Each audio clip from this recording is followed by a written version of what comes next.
Well, basically it offers us a new view, a new way of looking at the universe. I mean, much of modern astrophysics and modern astronomy has come from expanding our vision of the universe from beyond just the optical band, which we see with our eyes, to other wave bands like the radio or the ultraviolet or the X-rays. And now the most recent addition has been gamma rays, sort of expanding the band over which we can see the universe by sort of a couple of additional decades in frequency. And each time we've opened up a new waveband, sort of new phenomena have been visible of the universe. So it's just expanding our knowledge and our vision of the universe. Gamma rays are made whenever normal light is made from hot bodies. It's just hot stars. And we know that there's nothing hot enough in the universe, in the current universe, to make gamma rays. So gamma rays are made when elementary particles are accelerated to very high energies, when they collide, when they decay, when they interact. So the goals of this science is to understand these high energy particles in the universe, how they propagate, how they are made, how they influence the universe. And we in fact know that they influence the evolution of the universe much more strongly than we previously thought. Now, if you sort of ask about the biggest discoveries to be made, probably one of the biggest discoveries to be made would be to see signs of dark matter particles annihilating at the center of our galaxy.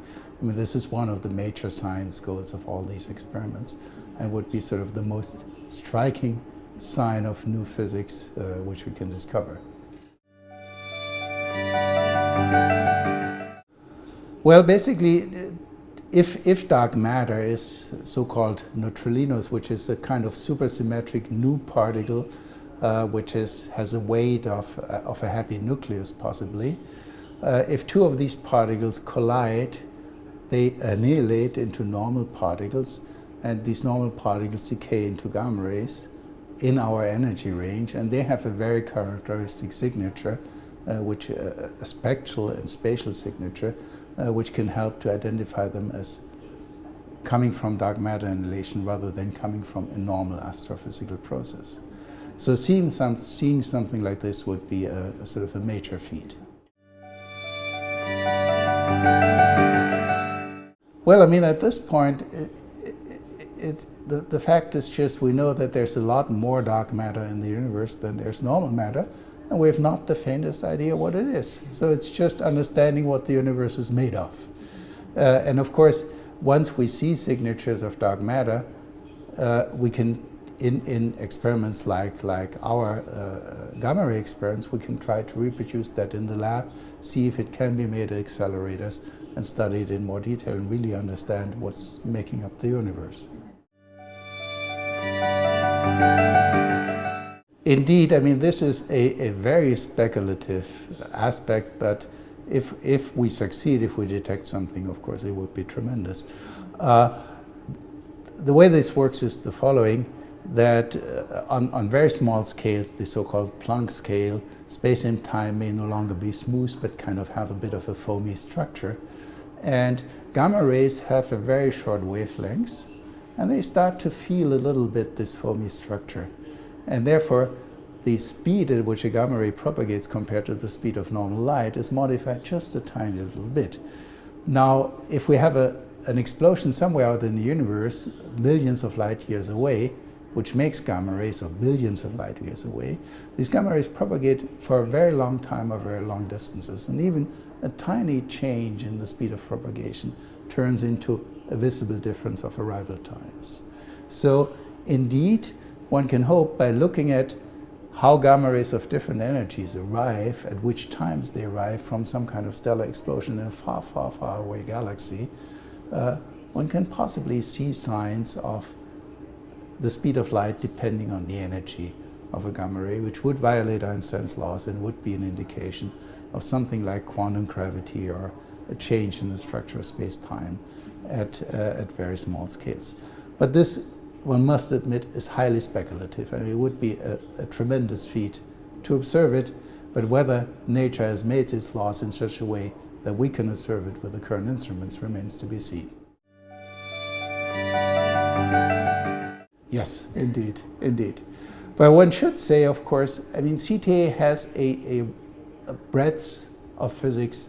One is just understanding cosmic rays in our galaxy, understand high energy particles in our galaxies. That's sort of guaranteed science. I mean, we'll do that, we'll learn a lot more, we'll understand a lot more about the sources and the effects of high energy particles in our galaxy. That's kind of the guaranteed science part. Then there's the increasingly speculative science part, which is detecting dark matter and seeing things like this violation of Einstein's principles. And so I think one of the great strengths of CTA, this new future instrument, is this breadth of topics, sort of ranging from important, guaranteed physics output to things which could revolutionize the field if they're detected, but which are very speculative.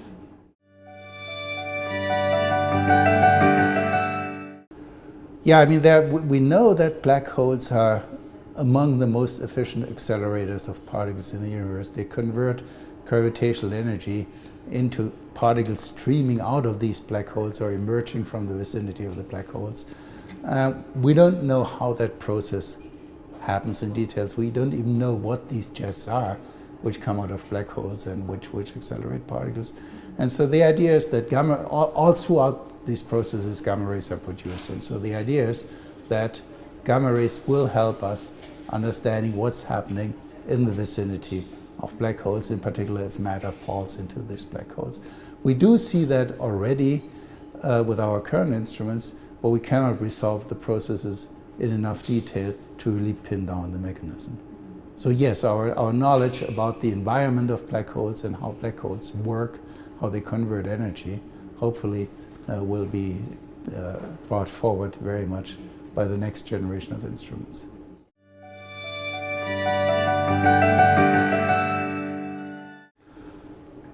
Well, I mean, this is the next generation, the Cherenkov telescope array, which will have two sides to cover the entire hemisphere.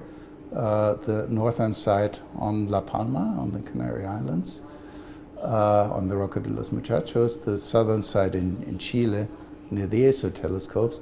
And in fact, I should say Spanish scientists have been active in this field since a long time. They've been very instrumental in driving it forward. They've been strongly involved in the MAGIC telescope system, which is now operational on La Palma, which has made a number of important discoveries.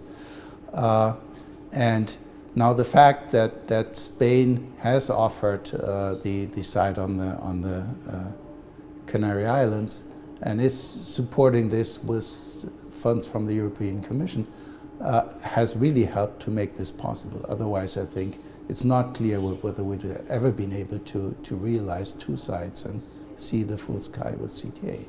So we have a very, very active Spanish community contributing to the construction, contributing to the technology, contributing to the science from a number of institutes in Spain.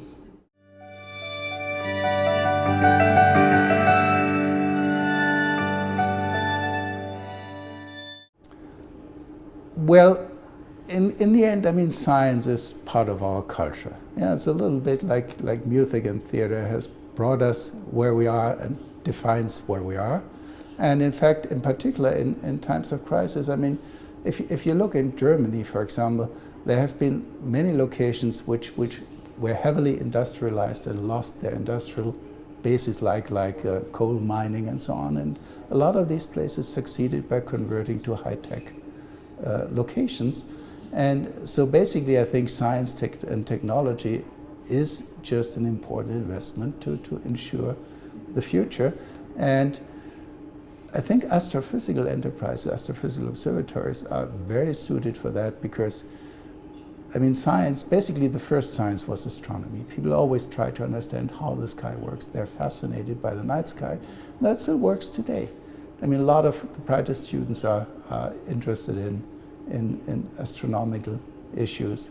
The broad population is interested in astronomical pictures. So it's something which can bring people to science and which can bring people to technology, which also helps developing technologies.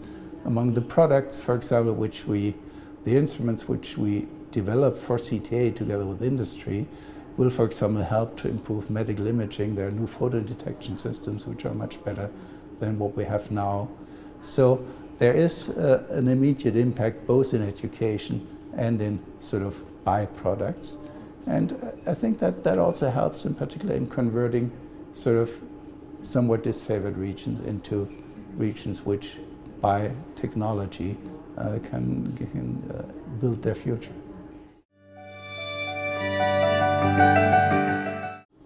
Well, I mean, clearly my dream discovery, and I think the one which has the most far-reaching impact, is to really demonstrate that speed of light varies with energy and that something's wrong with Einstein, that we need to marry Einstein's relativity with quantum gravity and possibly hinting in which way such a connection could go. I think that would be the most far-reaching discovery which can be made, but again, it's highly speculative.